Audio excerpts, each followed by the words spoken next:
Hey, is it true that your company can help us save money for our trip to Samoa? Yes, that's right.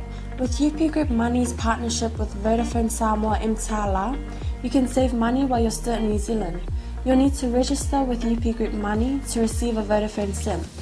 Once you have your Vodafone Samoa SIM, you can start sending money to yourself through your UP Group Money account to your 𝚘𝚘𝚢𝚘 account. You can only withdraw your savings when you're in Samoa. Oh, that sounds great and straightforward. Can I do my registration online? Yes, you can register for UP Group Money online. However, if you need assistance, you can come into our office and we'll help you out. For 𝚘𝚘𝚢𝚘, you'll need to visit our office to register and collect your Vodafone Samoa SIM. UP Group Money, in partnership with Vodafone Samoa 𝚘𝚘𝚢𝚘, offers you a unique way to save for your trip to Samoa while you're still in New Zealand. Here's how it works. First, register with UP Group Money. You can do this online or visit our office for assistance.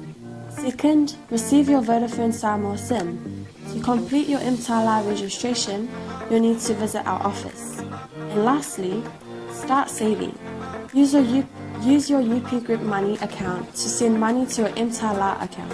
The best part, you can only withdraw your savings once you're in Samoa, ensuring you have funds ready for your trip. Wow, that sounds really convenient. I can't wait to start saving. Exactly. So why wait? Visit our website to register with UP Group Money today or stop by our office for any assistance.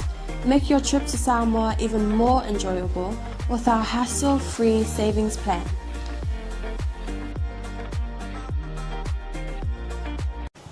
Hey sis, where are you going? Oh, I'm just heading out to find a place to send money to my uncle in Samoa. Oh, why waste time and petrol? You can use UP Group Money. You can send money to Samoa and it's really fast. Really? Yeah. Can I sign up online? Yeah, it's really simple. Sweet, I'll do it now. Okay, bye. Bye. Sending money to your loved ones in Samoa has never been easier with the UP Group Money Transfer. Our service allows you to transfer money quickly and securely from the comfort of your home or anywhere in New Zealand. Your family and friends can conveniently pick up the money from over 40 villages across the Polo and 𝚘𝚑𝚢. No matter where they are, we've got you covered. Our user-friendly online platform makes sending money a breeze. Just visit www.upgroupmoney.com. Sign up and start sending money in minutes. We're here to help. If you have any questions or need assistance with signing up or sending money, please don't hesitate to contact our friendly support team at 09558 2896 or 0800 877 328. Or visit us in the office at 6/22 Station Road, Otahuhu, Auckland 1062. Experience the ease and reliability of UP Group Money Transfer today. Your family and friends in Samoa are just a few clicks away from receiving your support. Visit www.upgroupmoney.com now to get started. Ia, le tua nei TAEAO fau. Ia o le tātou polokalame masani nei TAEAO 𝚟𝚒𝚙𝚢𝚑𝚝. O le MALØ TAEAO FAALEAGAGA. Ai le ia mataina ala le tātou mataupu ma le tātou whasoa nei TAEAO fau. Ia se o tātou a matamumua I se talo. Ia o vaile tua lo mātou tamā. Mātou te vi ia ma vi ia pea o lau fio. Ia I nei TAEAO fau nei as fau mātou au ni mai. Wa mawai atu le pōma le pōliuri sa mātou momoe ma mālolo wai. Le nei wa mātou wala whai mai le mālama fau o le nei aso lo mātou atua. Wa vai whai o mātou mata I le osoa e o le la. Whalongo whai o mātou talinga le tau sangi mai o manu whele lei lunga o la au wala tau avatu le vi inga I lau o fio. Ai le ngatai lea ta mā o le mātang o fie o le lanu lau ava mai o lau o la au. Mō la tau funga ua lanu ese mai ma le mātang o fie I le TAEAO nei tama. O mea ia o loo whamanatu mai ei a te mātou, oi mātou o le pale li o au ngāluenga. E ao lava o na mātou avatu le vi inga I lau o fio. Wa le mafua anga lea na e whai ai I mātou. Na e whai alava I mātou. Mō lovi inga lo mātou atua. Whape nā le TAEAO nei tamā. Mātou te watu ale vi inga ma le taulanga o le loto whawhetai I lau whio. Ona o loa lofa tūnoa malo wanga lelei. Ua mawhai ei o na mātou. Ala whatasi mai le nei TAEAO fau. Le ola fau le malosi. Ai le ngatai lea tamā o lau wha malolo.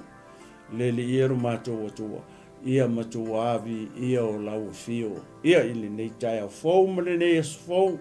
Nei aso wa e fawai, le nei aso wa e whaapopo mai aso lo mātou ola. A mātou ola ai le nei lalolangi e le tū mau e le whai fo I mo I mātou lo mātou atua. Ua uma ona e whaia le no fuanga e whaavavau I lo malo I le ola e whaavavau lo mātou atua. Tama whaatai. Awa ua e le na nā ia mea mo I mātou. Ua e whailoa le manuia e whaavavau. Mo o tangata e maise o e mata tau I lau o fio. Le li ero mātou atua o le au sauni o te tautalangia. Lau upu I le TAEAO nei ai le ngata I le tama o nei polkalame masani ai. Le nei o unanga lo mātou atua tama. I o se ngaruenga e whaia fua. Pe au noa malau o fio. O le ala le ua muai. O na mātou te talo ma wala awa e lo no foali I le langi le TAEAO nei tama. Liu alo mai o fonga. Ma e talia la mātou te talo. Ma e talia la mātou whaftai. Ma e talia la mātou whamanu. Le whatonga. O lenga. Ma wha maua la longa I o luma la mātou atua. Ia I le nei e sofo. Ta māua o wala au leo fio. Anganga pa ia fio mai oi. E se feta lai le TAEAO le nei moli o lau upu lau sa vali. Ia ai o finangalo maloto o lau nuu mau tangata. Ai maise o lau e kale sia pa ia I le TAEAO nei. Tama tau lava ina ia whao ngā mailo leo o lau ngutu wha ngai o I foi lau whaiva. Ai feta lai lo anganga pa ia moli o lau sa vali. Ia ai o finangalo maloto o tangata I le nei TAEAO whautama. O wala au leo whaunga, le whaunga lea e ngau si ai ama uma. Le whaunga le solo ai le. Au whealu alu ai solo. E pei o se leo na tangi le TAEAO le nei lo mātou atua. Le whaunga le na ti ai le mea whainga luenga. Ai ali pea la o fio I mea uma. Ia amataina e la o fio nei whasoa. Amaea, I o whapea I wholawa, o o le au auna e lea o ngā. Nga ia matua whaiato mea uma I lau o fio. Ina ia matua vi ia, ma vi ia ai o lau o fio e whaavavang. O te talo atua I nei. E ala atu le le suafa pa ia le suafa mamalu. Le suafa e maualunga, e lau tele, loloto. Le suafa o lo tumu I le alofa, ma le alofa muti vale. Le suafa lea o lo mātou ali I o Iesu Keriso. Ua o te talo ma wala au atua I nei. Amene, ma amene, ma amen. Ea. Ia le tua. Whātalo whatu. Ia ma le anganga whāloalo. Ia I leo tapo inga Samoa. Ia I le nei TAEAO fau. Whaataro whatu ai la. Ia I le whasausaunga. Ia a sio tātou atunu I le nei tū la o le TAEAO. Ia o pa ia mausa mo whaingta. Ia o le a le toio o lava ia I sa whamataranga I le TAEAO nei. Tātou a maia. Whatasi le pa ia. Na fua ai pa ia uma. Ia e whaataro whatu ai le nei porukalame. Ia male malu TAEAO whaleanganga. Ia I opa ia mausa Samoa. Ia I le nei TAEAO fau. Whapitoa se whatalofa le porukalame. Ia I le au whainga ruenga pa ia le atua. Ia o lo whapena o na whaatuna pa ulia. Ia I tuli manu e fia o hao te oro nei. Ia whaatalofa tua I la maleanganga whaloalo ia le ngatai lea. Ia o alo ma tama whanau o Samoa. O lo whapena o na ta se tulou. Ia masala lau solo I I tuli manu e fia o le nei ke lope ona o le tala ina o le tala lei o le malo o le atua. Ia o te whaatalo whātou, ia maleanga whaaloalo, maleanga fia tele. Ia te oe le tangata o le atua malo whaditua. Ia ili nei tai au fau malo soifua manuia. Ia malo le onsai, malo le whaatotoa. Ia ili ngā ruenga le atua. Ia whaatalo whaatufo i le tino keriso, le au whaatuatua le au paia o le au pele, le tino keriso. Ia mese usa matu whawhine i le ali. Ia malo soifua manuia whaatai talo. Ia le ngata fo leo te fia whaatalo whatu woma pa anga Global Kingdom TV. Ia ile nei tai au fo. O fea o e alalai, o fea o e maua mai ei. Ia nei Paul Kalame. Ia mo nei foi whaasoa mo nei o unanga. Ia whaatalo whatu. Ia te oele uo pele. Ia ile nei tai au fo malo so i fo manuia. Ia ile nei tuaso. Ia le ngata fo lea ia e whaatalo whatu foi. Ia ili nei foi tu o le tō vine le tua. Alofa tu noa. I sunga i whawhiangainga mō la tō whatua. Ia i tō tonu hao te ronei. Ia le ngata leo Australia, Amerika. Ia Amerika Samoa. Ia whapea foi ia Samoa i sifo. Ia manisi atunu o le laro langi. O lo whapea nā. Ia ona iei la le alofa tu noa. Ia whaatalo whatu male ngā whalo. Alo. Ia tau sunga i whawhiangainga. Ia mau tau wharitua nei tae fau. Ia le tua fau se whaatalofa ma se whaafeilio ai. Ia sio mātou tamatai. Tai e lia tawai. Ia olo a whio nei ma lala i tonu o Pōpua i Amerika Samoa. Ia whaatalo whatu ia te oeli tangata o le tua. Ia ili nei tae fau. Ia ili manatu ma le taitonunga. Ia olo o manuia pēa lau sunga. O le tama o le ngaruenga e ala le tausinga ma le whamalolonga a le tua le tatalo ia tu mau pe le whamalolonga le tua ia te o le tama le ngatai lea ia maua lau tō whale tua au wale e ka le sia keriso ia malo soifo manuia ngā lo le langi mama ia le whasau ngā Samoa nei tu la le aso le au whainga ruenga pa ia le tua le tino keriso woma pa anga Global ia whaatalo whatu maleanga ngā whaalo alo nei tai a whau lewa e manatu wa tātou whailoa i lumo nu ia ai le o tua o nu ia foi pēla le vi inga i le tua ona o lona alofa malona anga le lei le o tātou aulia mai e le aso mua nei masina ia e fo ia tua i pēla le vi inga ia te ia e manatu male tantonunga nei tai a fau ia e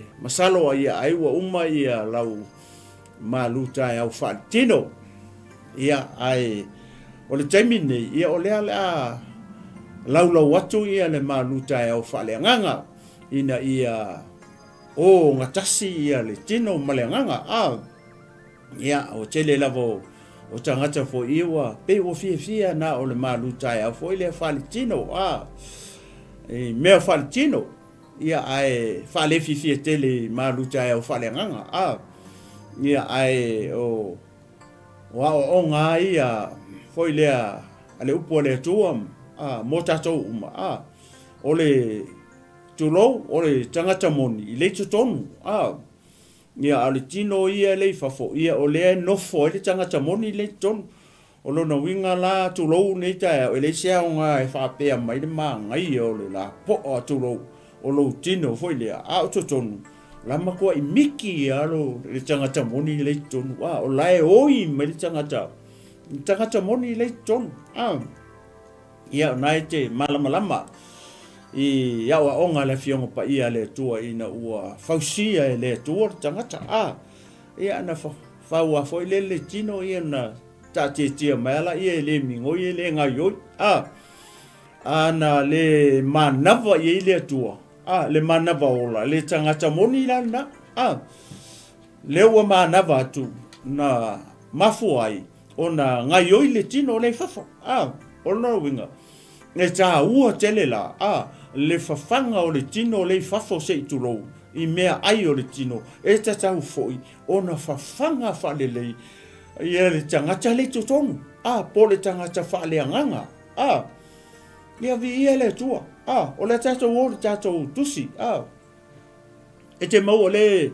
na te tanga ia I lunga o le tatou screen, nau I tusi, o le Mataio se fululua, fo I pumua mua, se whangata mai le, fo I pusuma, tasi leo o whangata I ni fo I pulea, fa pe fo le te whimana o I ke kango I study a ko le chapter le se fululua, ia, o lau oe whaiva na e whai, o lau oe ngaluenga na pe e fia sila fia hatili, ia le upo le atu, lea la lau whai tau atu, su kasi veses ia, leo o au mai fo le leo te manatu au ia, o lo I eito tonu ke lengia o ngaro I eito tonu, o ni whama natu, fo I lea mota hatou, I le kaimi nge waka ko ye, kaimi ne o tatou ye, ua tatau o na longo ina pe I tatou, I le upo le atua, ina ia tupulo tatou whatotua. Awa le whawhanga ina le tangata le tutonu le upo le atua, o lona winga tūrou, o le o le taimi e mate I le tatou whatotua, ona ua le lava le tausinga le tangata whaaleanganga le tutonu o tatou, e whawhanga lai le upo le tua, e le whawhanga ina tu loi ngi whaari fukalo, mangi sapasui, mangi oka o whatever, o lea matua I manino, ia lea lalau whaitau atua na I veses ia le in manatu manitatonunga, ia ole anga I eri tatou whamalosi, ma le tatou malu TAEAO nei TAEAO fau, ia, o ia o naso, ua uia tu ai e sui tō saito le sāpati. Ua fia ai fo I o na soo, ona o oti ai lea I la tau o au saito. Maa ai, ua ilo atu e le au wharasaio, ona la tau whaapea tu ai lea I a te ia. Whauta, ua whaia e o soo le mea e sā ona whai le sāpati.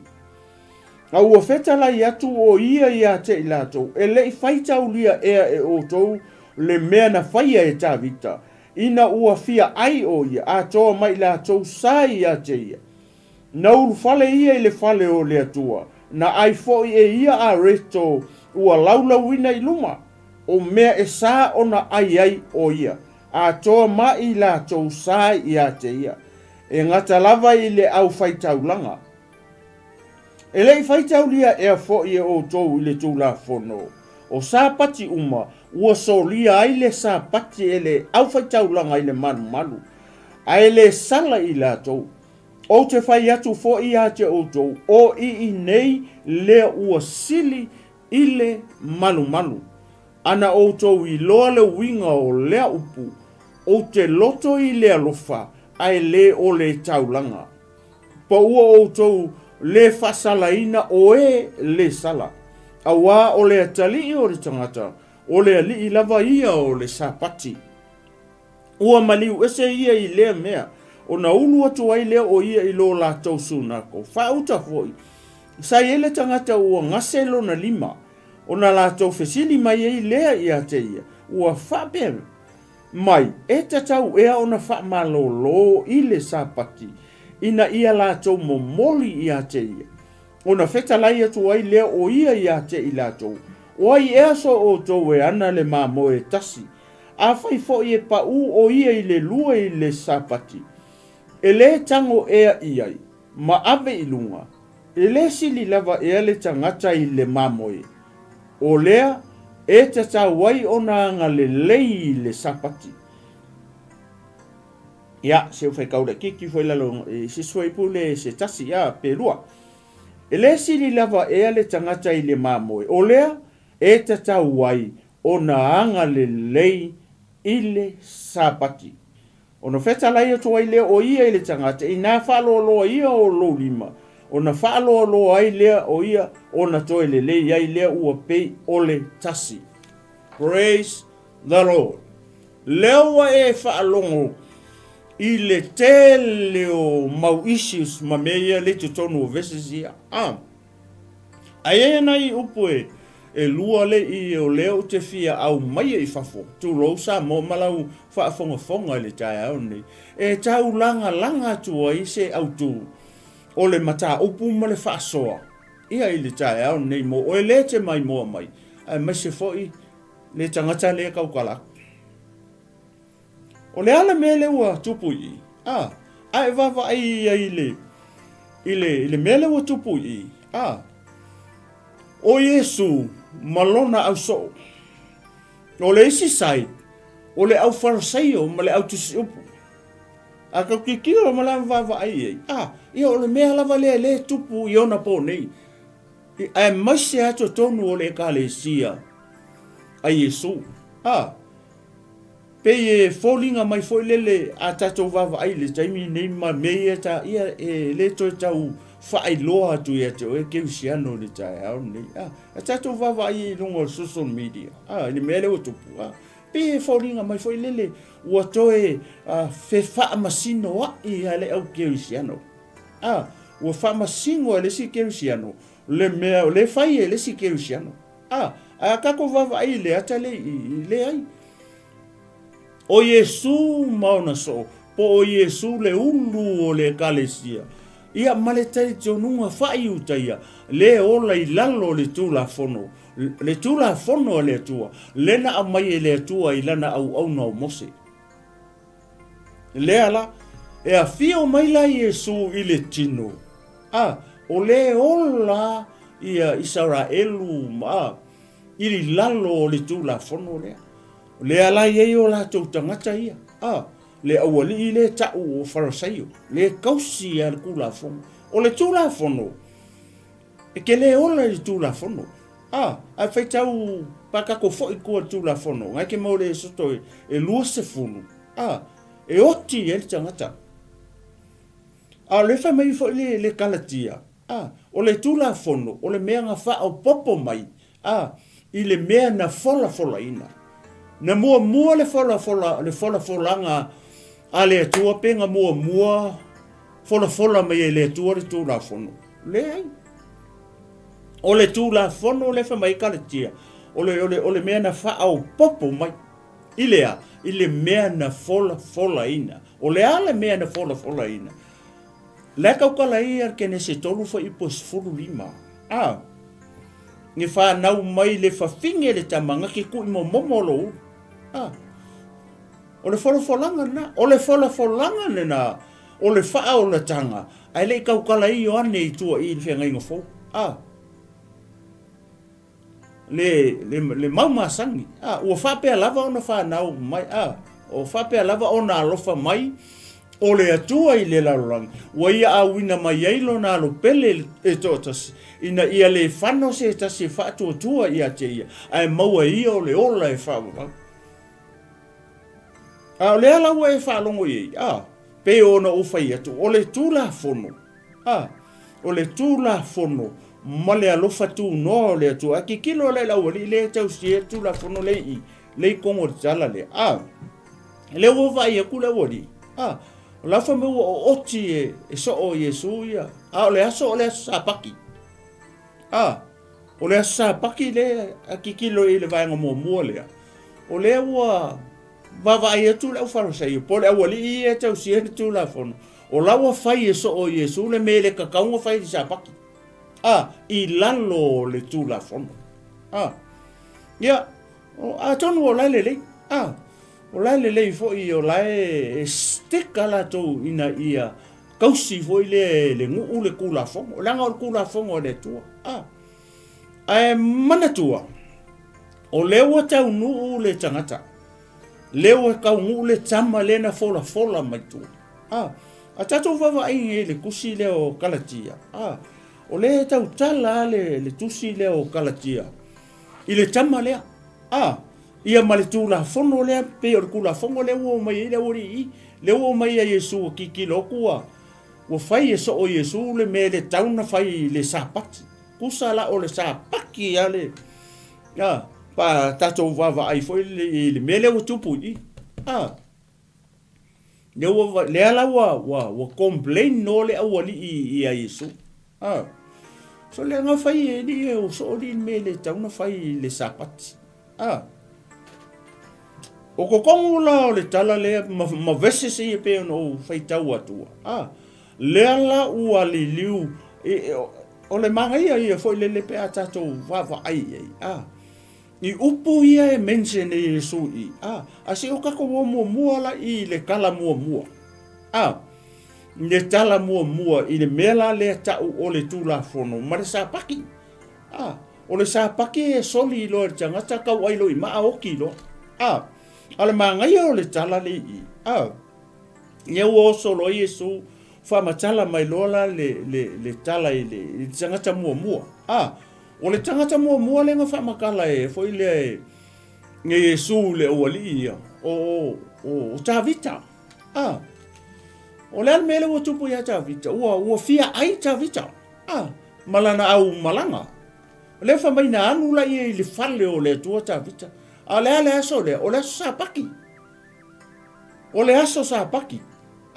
Le walu ai tavita. O le mea wala ngaru tavita I le fale o le tua o fia ai. O le ale mea lengo fia ai mea ai o le tino. Fia ai a reto. Lai lo le leia ta vita o le fale o le tua. Leia le faitau langa I mo ia aviata.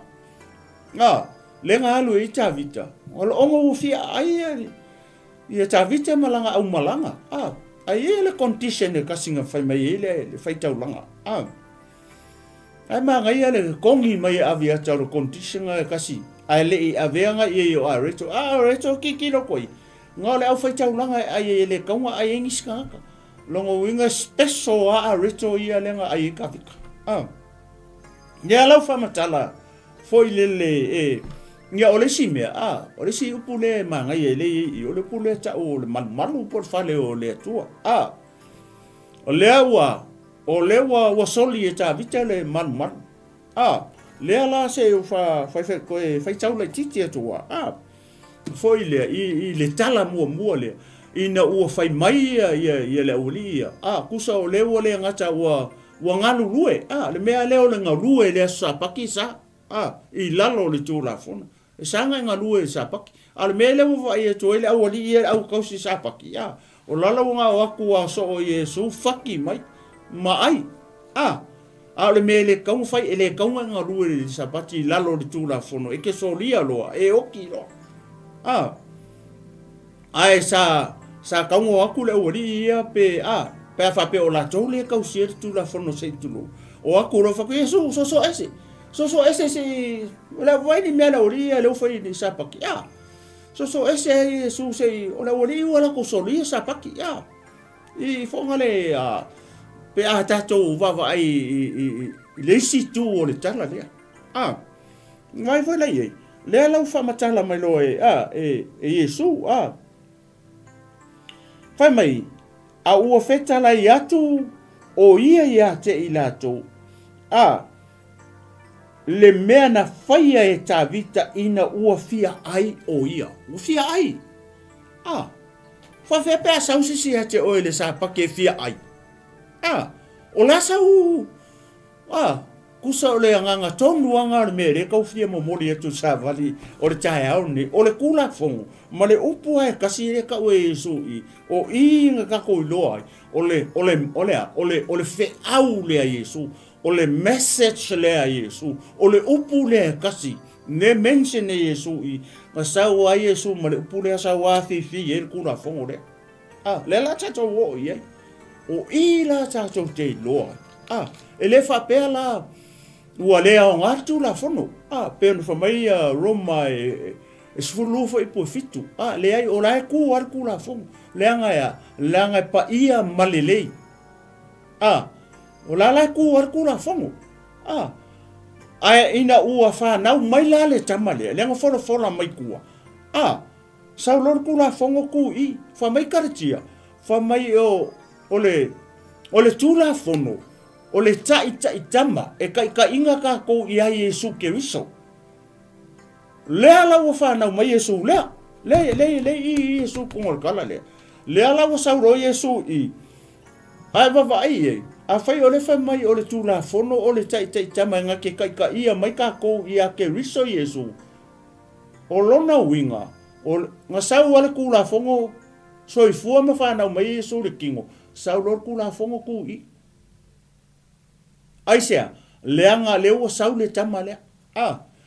O lea, e saukula fa mai o le upu leo te fia kau o la vaku le upu o le alofa fa mai o le alofa o le ato atoa lea o le tulafono o le alofa o le ato atoa lea o le tulafono ai fa mai ai o ane ua whapea lava o nā alofa mai o le atua i le lalurangi waia awina mai lo nā alo pele totasi oi o Yesu lei Yesu le ufi ngau e le aua le au kausi sapati Nyau mai fi ngau mai ia o la to wati utele ai ngalo o le po ngisama po liuli ni le au farisaio ma le nu o le tua o le fa ngau mele kama le ngofo mai kua le fa le o mai ale ia la to e au mele kula fongo ai ngalo ia la to o le taunu unga o le tula fono le kangaka le o mai fai le o mai fisi le o mai monga so i o le vaenga le o le ngofi ngau me le o di ia so onga ole sapati o le sapati e lalo le tula fono na te mau le so to lusfulu ngai to tonu fo mai e o to manatua e o to tausi manatua le sapati aka ku kilo la i fofuanga le atua o le sapaki nga au mai fapi koa e le atua molonga nguu nenga ia filifilia mo na fofuanga alu mamau anga fa pea la e o mai sara elu male tula fono le ye le sapati o le fesini o le ala le menga le o ai ele nguu o le tua le sapaki sa amoni ma amaleka mai singu uma le sa ivi ma kanana sa kausia e fo ye isara elu la ko sapaki ai se lenga mai le tua o isara elu o le nu fidifidia o le tua fa feka ko kanga kamu is e se ka ko sapaki pe kausia le sapaki le tonu ile le tali o le fesili le u fai aku or kai au ni ka ko ke kausia le sapaki le nga mai le tula fono le nga mai le tu nga mai le ngu mai a mo se upo le tua kausi kula fongo nga ia pa ia o to le nga o Yehova lo to tua e pa ia ko o le ngu forforinga ia ko pa ia asia langa le ngu le ko ke o e ma ko ile pa ia o kangaka o le matua i tumu i kupua ma me le anga uma lai o le ngu ia ko o la i o le ngu le te mana o to te o o to o tangata pa ia ai fai ko ke aku nge i ko ke le pa ia ko e kau ko male au le pa ia lai o kalo fai au ko Israel fa pena le me le tupu e lua la tangata le kongi o le tangata fia ai ma le tangata mai o le tangata fia ai ma le tangata mai le ala ufa matala tu la foi le Yesu le oli le au kausi kula fongo le anga le o mai le oli fi ngau me sapaki se ka ku fa longo pela ye le anga le mau ai tonu i le tali o le mele fa me le oli se o fe ka ku fa pe o le foi upo a muli o le foi upo e valu le fa mai awa o le atali o le tangata o le ali lavaia o le sapati o le sapaki le o mai le oli complain mai Yesu ai la ko te leiloa o Yesu o le taunu unga nga o kula fongo leo mai ai fo mai a kartia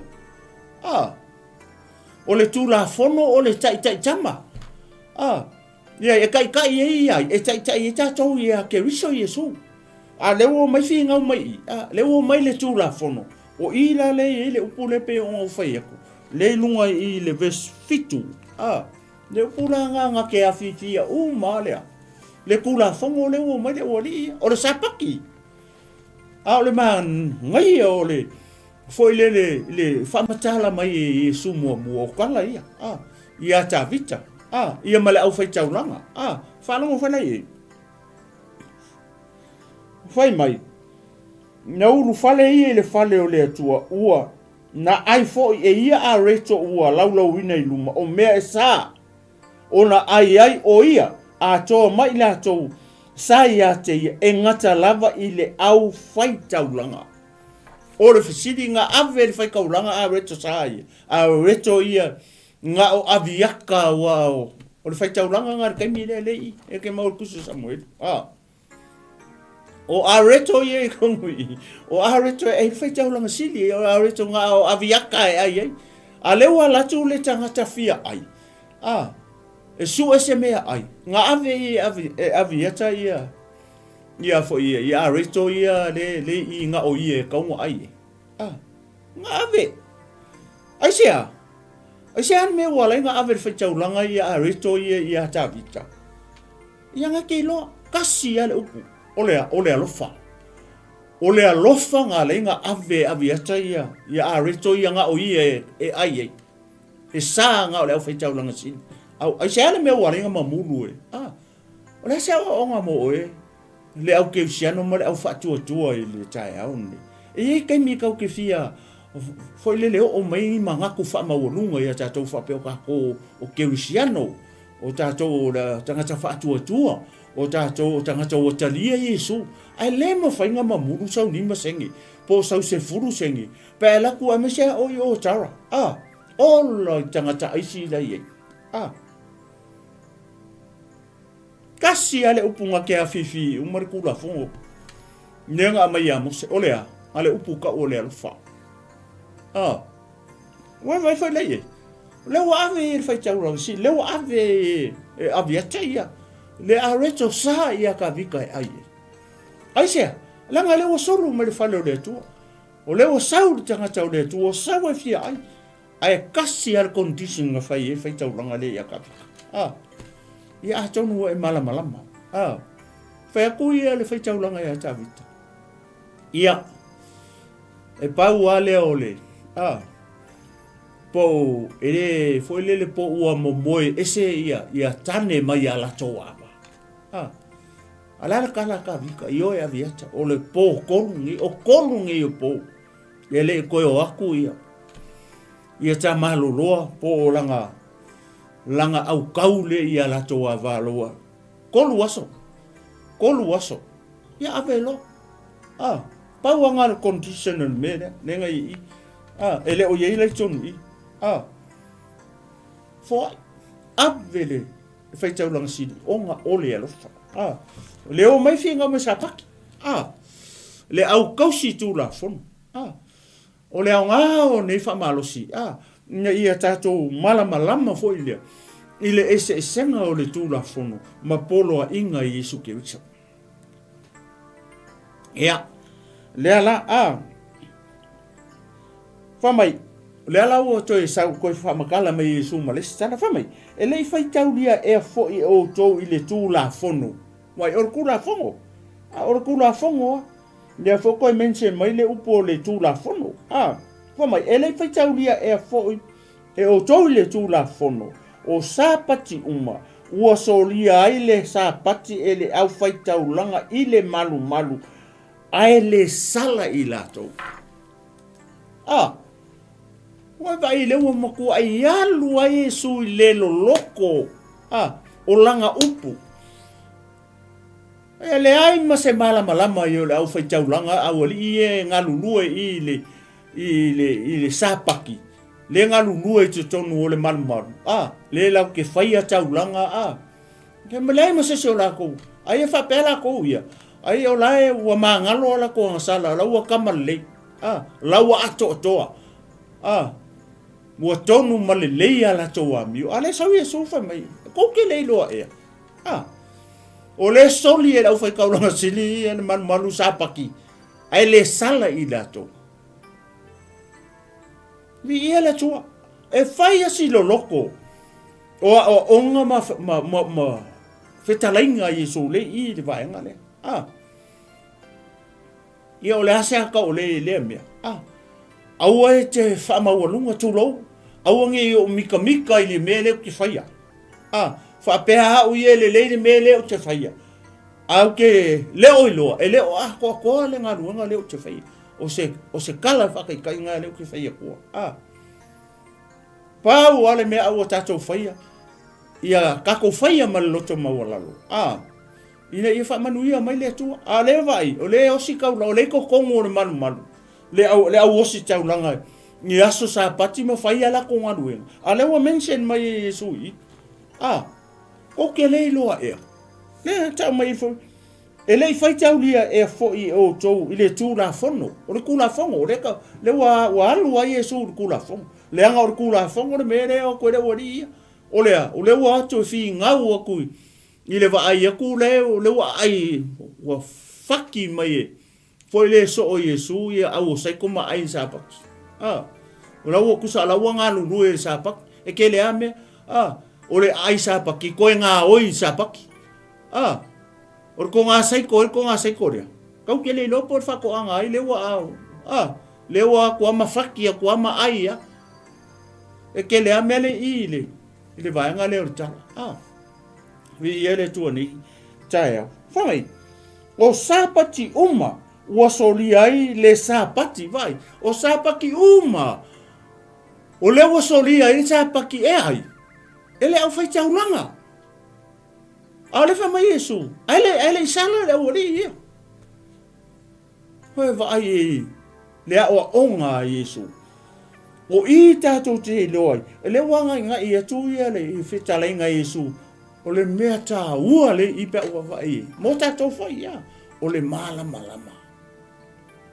a tatou malama tatou telefinau a tatou malama ma fa malama le upo le tua I le stangata nga fa manguia le nga le fingau le o le malama a fai tau I le Mataio furu kolu longa foi po se furu iva na fai mai ai se fa longo I le upu o le malo ai le langona I le fa samoa le nga a fa mai fa pe tania o le understanding longo winga a fa samoa fa pe ai se fa longo I le upu o le malo ai le lama o lona winga o le ano atoa o le mele tau fia momoli atu fo le fa so le TAEAO nei ia malama o le keusiano ia malama o le tangata fa tua ia o malama fo ia tatou malama fa kasi o nga kako nga ile luma mafai fa le nga luenga le tua inga ia kako mau se nganga mo le malo le tua ina ia tatou mau se nganga mo le malo o le tua o kako o tatou o fai vai tangata ele o ka kongi fa masino I tangata ele o ka kongi ka ngaka kusikusi lima I tangata vai me le fai le wodi ele o kusikusi o la ko lima I so o Yesu ai se o nga o le kausi e la tou le tu la fon le ala o e fa longo I a fai la o le kausi ku la fongo e ko suru mai se si e fia avelang kamal fa mai a le kausi la sa paki se fa mo le malo pe ke maria e fai nga sa me le ka va si ave se kamal fa mai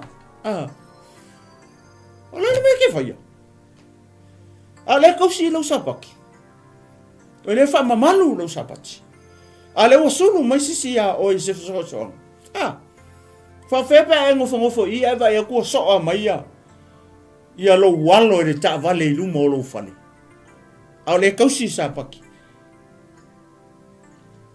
fa pe nga umar va ngo tala le ka ko I a le fa kusa mai su o ma moi por povi por oki por eva ku kulo va ku como lua o pa u lua o la me fa e pe fa le kausi sa paki e ke ngofo mai kirkiro ku o ele loa kwa ia le ulo la wa singi po la mamoi e te alu e la vea I mai la mamoi pele o I kongwa le au mai ia le upule pe no fetu o le alofa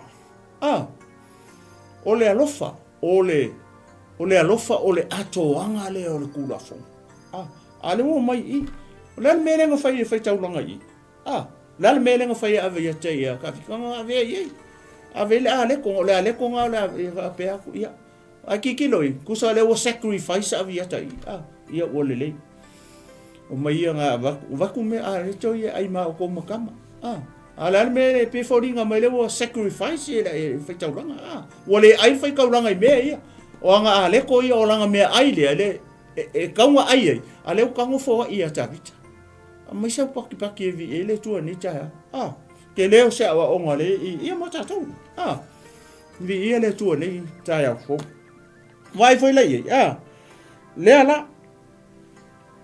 o le soli ele au fai kaulanga ia le malu i sa paki ai le sala fa pe ngai au fai kaulanga ia le o anga sala le soli o le malu i sa paki nanga lau fai ngaruenga la fai ngaruenga o la ngalu e ko le malu vai le matai sau male loloto o le fina ngalo o tato o le io Yesu Christ o le ala fa longo no le ala i fa mai o te fai atu fo i ate o tou o i nei le ua sili i le malu o lo i nei o le fai le au ko skula fongo le kumai le o mga fa makala aku ta vita ma le staulanga manga ale ko aviaka le o ifo ilalo le tala i le au skaulanga le nga lu le sapaki fa mai Yesu nga wo soli e la wo nga sapaki au fai kaulanga o longo winga ma o ko le au farsai o ko wale le sili musa ya o konko soli ia le sapaki vi ia le tu ale la fa mai Yesu fai mai o loo i nei le ua sili ile malu sili aku iai sili aku Yesu ia ile malu le fai inga nuenga ia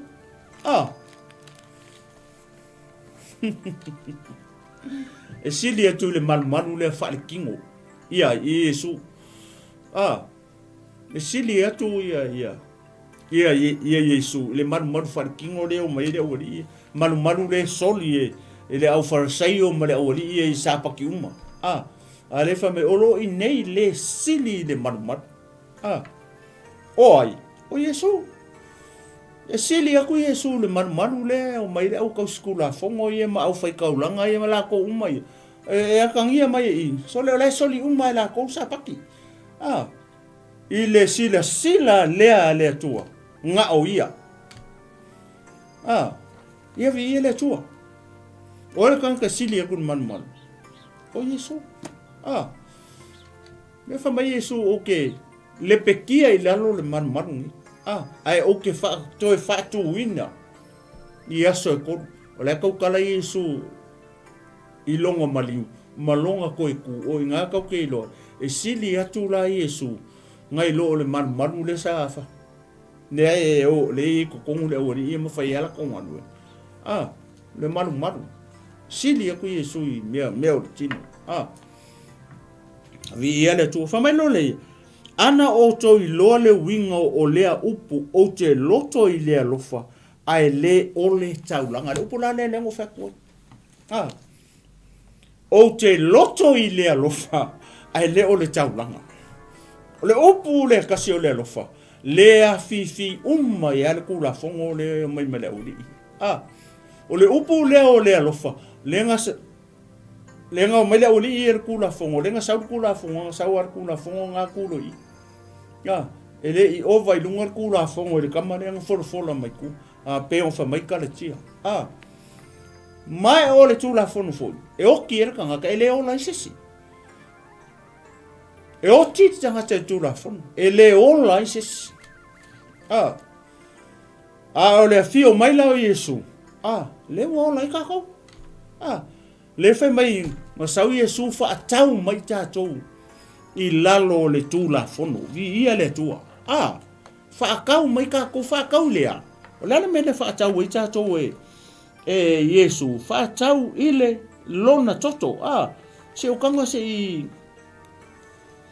fai kaua ko ale le maule tasia ia ona tatou ngai me o le kalatia le mention ai le upu le to fo ia i kau mana ia le maule na fa tauina mai i tatou e ia i lalo le tula fono O le kula fongo e fango i kako sa whanoina i tātou i le tūla fono. Nga lea lau a fio mai e Yesu. Lea lau a sau whaatau mai i tātou. O lea le mea nga whaakau i kako e Yesu. Nga whaakau mai i tātou i lona toto pa ia. I lona toto mama, i lona toto tāua, i lona toto e leise ila, e leise pona. Le toto pa ia. Olo tātou ali i o Yesu Keriso. Whaakau mai le koko pa ia le koko ang sala. O oe leke mai moa mai. Ma le kakare kau kala. O le koko kako, o le koko ang sala. O le toto le nga whaakau whaatau o le toto pa ia le koko ang sala. Masa popo e le tua ni TAEAO. Ia, on sai mai le se kau su e kule le mau le. I ele tua nei TAEAO fau, aleluia. Aleluia. Karatia fea oe. E kau sola foi di karatia di. Ia. Ia, lela. O le karatia e tolu,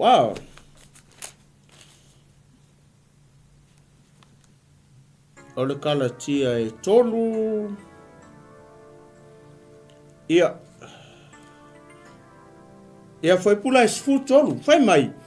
Na whaatauina mai i tātou e Keriso.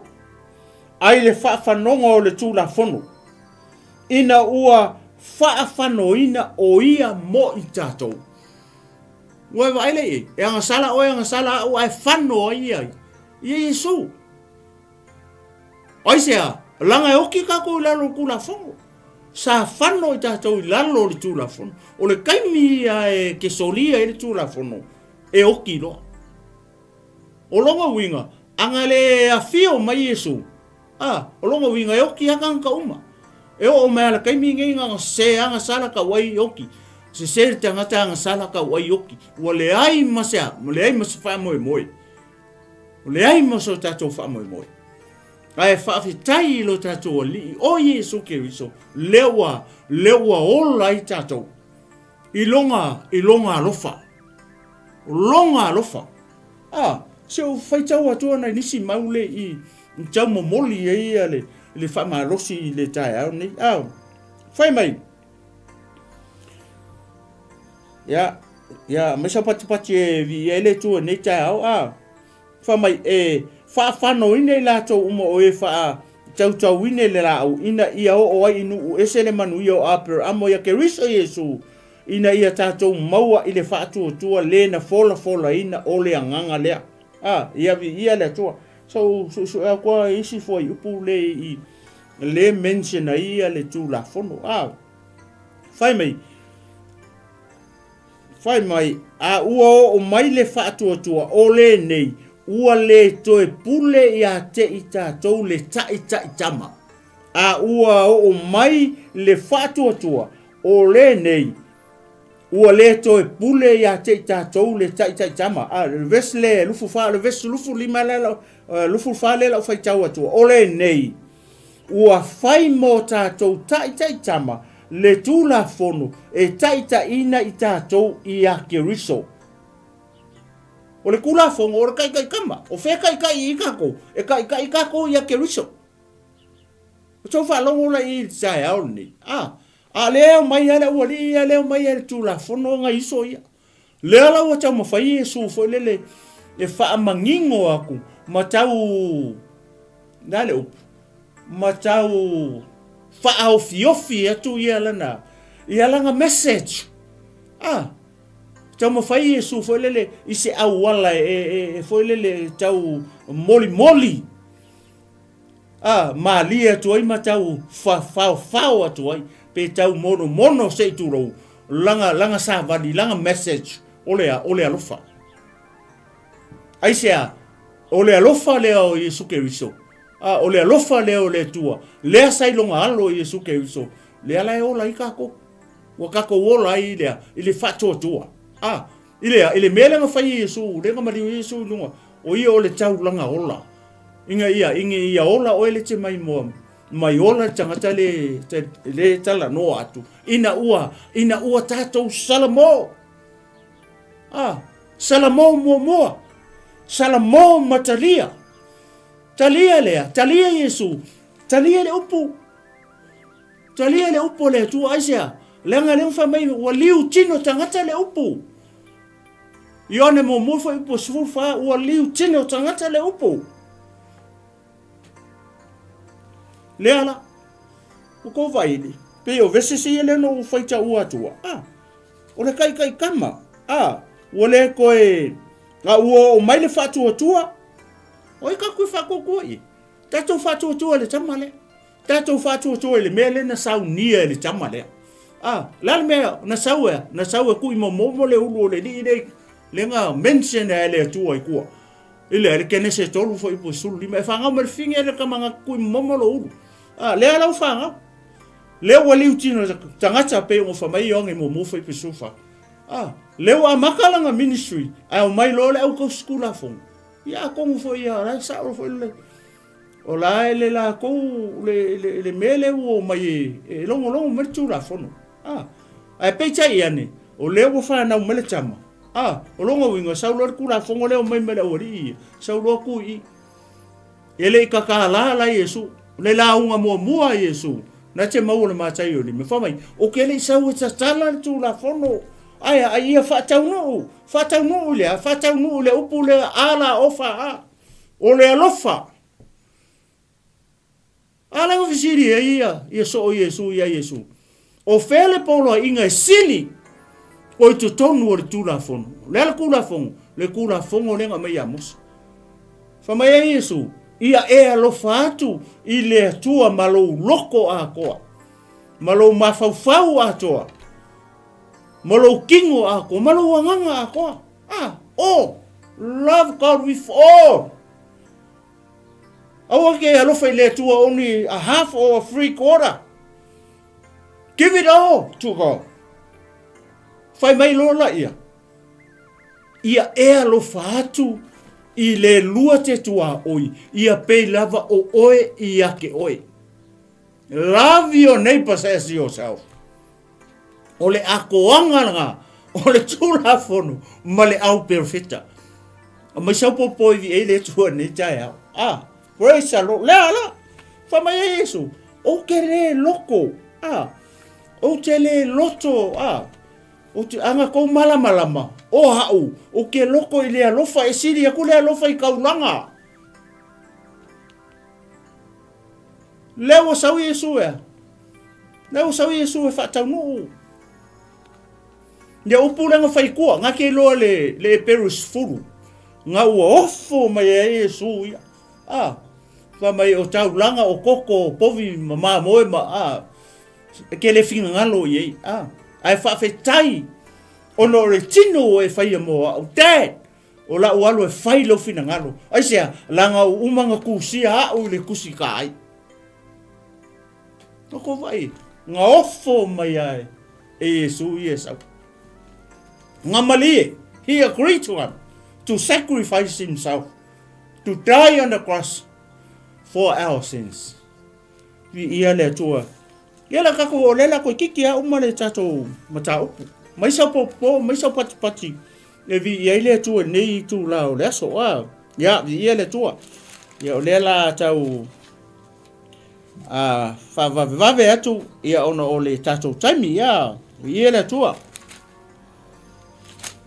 Ia se kako vava ai la ia. Ia o le asa o ngā mō tātou ia i le nei TAEAO. E ke loko le alofa. E ke alofa i lo uso pele ai.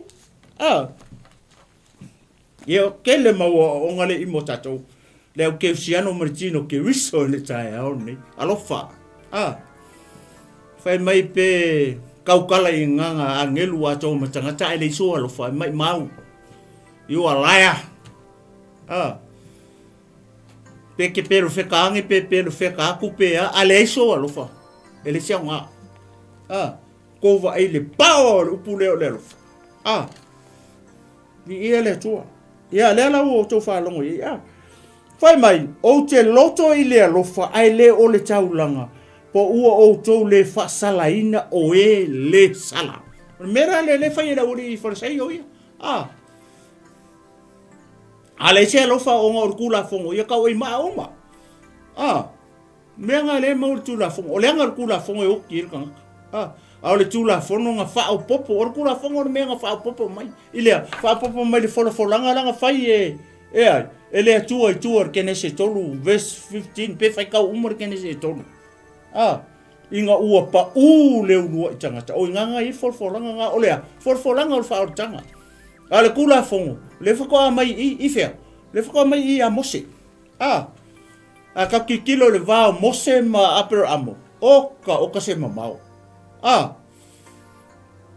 Ale makoa mamao. Ale whakoa mai i a mose mau. E fia kau sanga le nga ngofo ele ngofo polonga. E wha se lau kau sanga. O mai lole i lunga mau sinai. Le la whakoa mai kula fongo. Ia o mai lole mana uri ia le o mai i. Se o te mini whanau mai i ke riso Yesu. Ia ala kau siar kura fongo. Le ala o sau Yesu whailanga la ungoi. Le Mataio ni. Mo ke le sau kakala. Anga o sau e whakau ngu. Fulfill. Le kula fongo. Runga kula fongo se me le ako koa. O le tūra fongo me o kere kangaka. E le o laisesi. O le kai mea kau kisuri ai. Pāle maa papa kua pe pāle ulu se kuro samo. Ndea lau e whalongo i e. O le alofa. Leo wheko ai le kula fongo.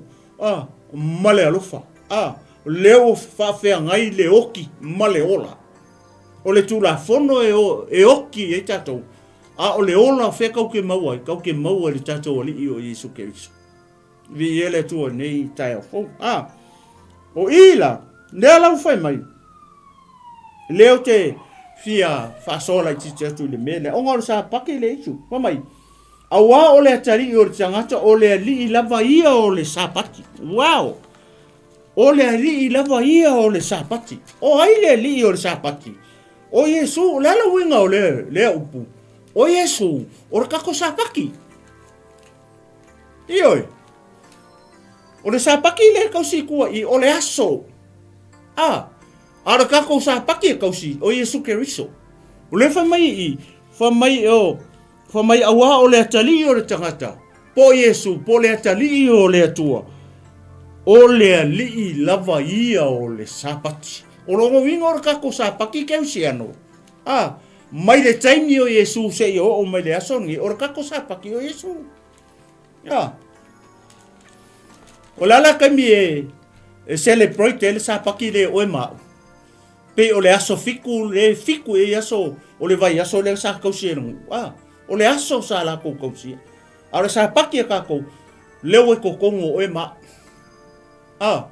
O fea ke alu iai. La ke lu o ma Yesu, la ke lu o ma la sa paki. E fa mangaku a ko la e la sa paki ke o. E se fale ngala e fe. O le fale kalapu fale nga. O le fale nga fa sa i ka miki ngala e fe. Le se le fale nga. E se le fale nga ngal fingi malang fa ngau la ya fe. Ai sia. La fa manga kukula. E ai. E la sa paki o la sa paki o Yesu. O longo winga o ka ko sa paki. It's for every day. O ka ko sa paki o Yesu o aso uma. Taimi uma. Se kone uma mi nguke uma lo soifua malo ola. O ka ko sa paki o Yesu o fe le konga ka ko. Neu ka ko kalia. Tato talia ele fatu tua. O fea la kau ke o ye. La kau ke o ama aver ka ko sapaki. O ai. Le li i de o Yesu. Le tali i o le tangata. Ne fa mai. Ele sili aku le aso. I le nga faya le aso. O inga faya le aso fiku. O Yesu. Le ala kau si ala so fiku. Kasi lua kau wharinga o fiku ko a wha mamadu. Aora sa paki a kako. Kako ke wha mamalu winga. I minu te uma ma seko ne uma luso I fua malo ola. Kako vai le sesenga? Vi ia le tua. Mai sa pake vi ia le tua. Ni ala wa e fa longo ye le nei TAEAO. Le mata upu le ia kako malama lama le le ia. Kako malama lama. O kako le fi ngau le. Tato malama lama. Kako ke le fai atu le si uso a ke usiano so le se me ngako ke fai. Le ai o le malama lama le me le fia kuri. Ina ia malama lama le au fatu tua. Ma le au ke usiano. uso matua whawhine i le au pele le au paia, le tino keriso. Awa akako le malama. E kusi mai ali mau iskanga kai akako. Ala kako whaia o le ngaruanga le tua male loko maua lalo, male alofa. Kau ke mangu malo, inga le anganga mo le malo le tua. A mai sau paki e vi ia i le tua. Ia i le nei tai a fau. Ia o le la tau kope akuri mea lea o le tātou taimi. Ia, o maliu ese ia i le mea. O na ulo atu ai lea o ia i lo la tau sunako. Lea la walu i suru sunako. Kasi lea kangaka leu whamakala i Yesu. Mangai i o le tangata lea. Ngo i whauta fo i saia le tangata le lima ngase. O na la tau fesili mai ei lea i a te ia. O a whapea mai. E tatahu ea o na wha malo lo i le sapati. Ina ia la tau momoli ia ke ia. O le mea lea o whai i le ori ia. No wa fai ele ori se me moli ai Yesu. Ai mangai o pula fa mai. E ka kau e nga fa malolo tanga te sapaki. Ko vai le sapaki nga lue Yesu le sapaki. Fa mai Yesu o lo nga lue nei lava lo tama. La nga lue o le laro. O le laro ngi Yesu le tino. Ala fa mai Yesu la nga lue ngi ya lo tama. Ne le moe le kuli moe le tu ala nga lu. Ale o fai ele uri se mea. Inga ia moli a Yesu i lalo le tu la fonu.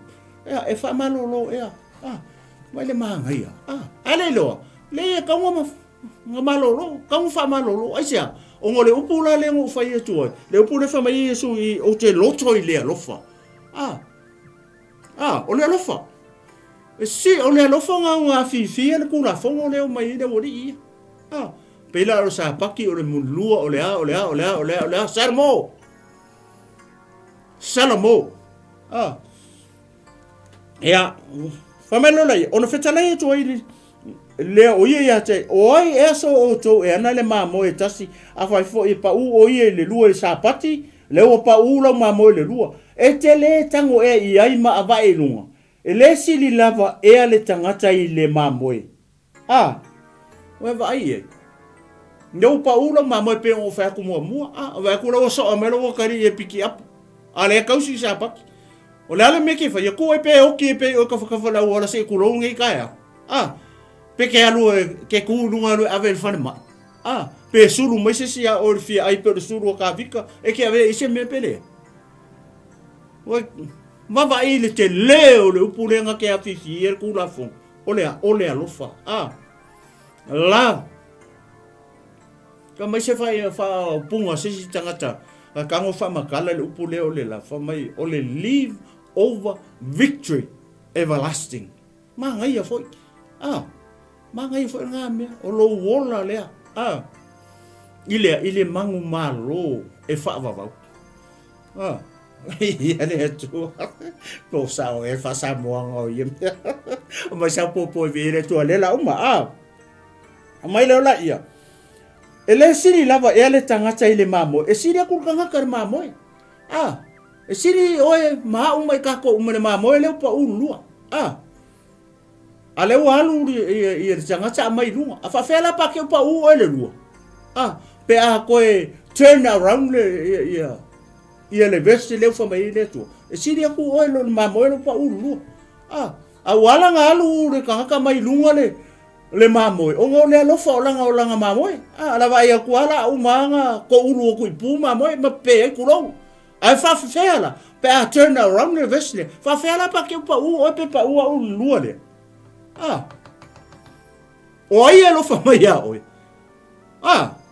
vi ia le tu ni TAEAO anga le tu le nga pa io le tu fa la kele ku ngi maka upu yo to fina ngano mo cha to roto ia ile TAEAO fa lo la ile ka Yesu o lea e tata wai o na anga le lei ile sapati.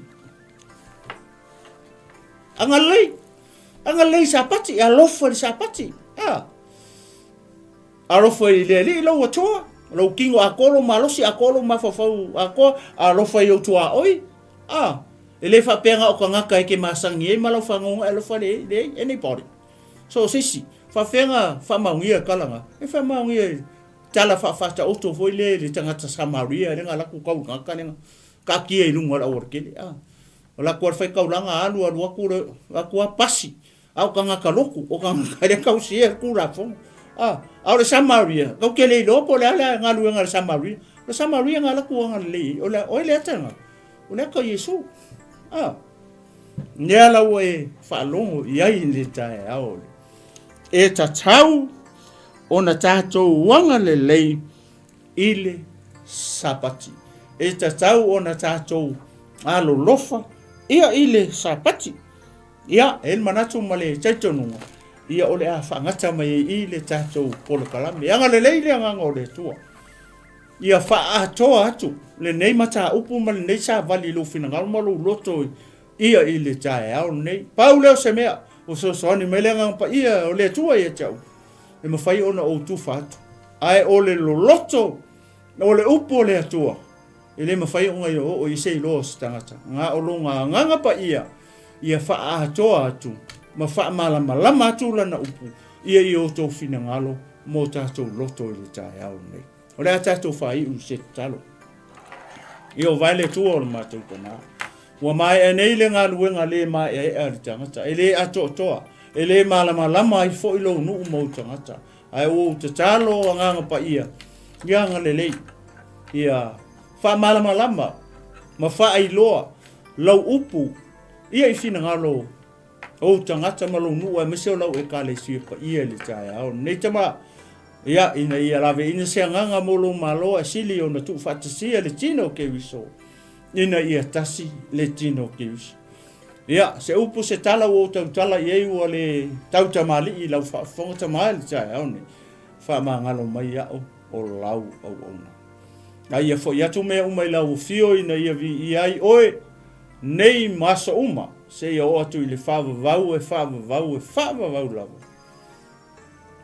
ona o Yesu lo matou li mo lo matou faola lau fio o matou talo ma vala o toni amen praise the Lord vi ia le tu ia mai ate nei le tinu malo fo mafulu ia o te fatu Samoa ia nei tu la le so to fa Samoa. Hey, is it true that your company can help us save money for our trip to Samoa? Yes, that's right. With UP Group Money's partnership with Vodafone Samoa 𝚘𝚘𝚢, you can save money while you're still in New Zealand. You'll need to register with UP Group Money to receive a Vodafone SIM. Once you have your Vodafone Samoa SIM, you can start sending money to yourself through your UP Group Money account to your 𝚘𝚘𝚢 account. You can only withdraw your savings when you're in Samoa. Oh, that sounds great and straightforward. Can I do my registration online? Yes, you can register for UP Group Money online. However, if you need assistance, you can come into our office and we'll help you out. For 𝚘𝚘𝚢, you'll need to visit our office to register and collect your Vodafone Samoa SIM.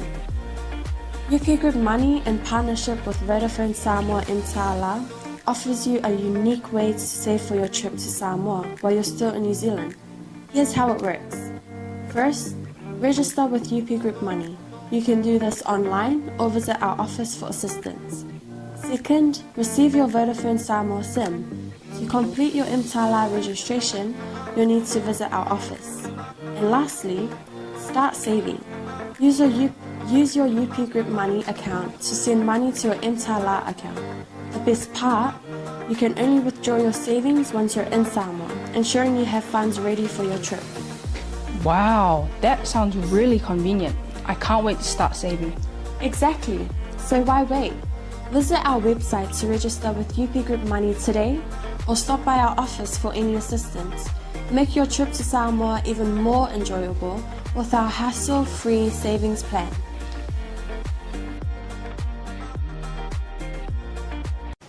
Hey sis, where are you going? Oh, I'm just heading out to find a place to send money to my uncle in Samoa. Oh, why waste time and petrol? You can use UP Group Money. You can send money to Samoa and it's really fast. Really? Yeah. Can I sign up online? Yeah, it's really simple. Sweet, I'll do it now. Okay, bye. Bye. Sending money to your loved ones in Samoa has never been easier with the UP Group Money Transfer. Our service allows you to transfer money quickly and securely from the comfort of your home or anywhere in New Zealand. Your family and friends can conveniently pick up the money from over 40 villages across the Polu and 𝚟𝚑𝚍𝚎. No matter where they are, we've got you covered. Our user-friendly online platform makes sending money a breeze. Just visit www.upgroupmoney.com. Sign up and start sending money in minutes. We're here to help. If you have any questions or need assistance with signing up or sending money, please don't hesitate to contact our friendly support team at 09558 2896 or 0800-877-328, or visit us in the office at 6/22 Station Road, Ōtahuhu, Auckland 1062. Experience the ease and reliability of UP Group Money Transfer today. Your family and friends in Samoa are just a few clicks away from receiving your support. Visit www.upgroupmoney.com now to get started.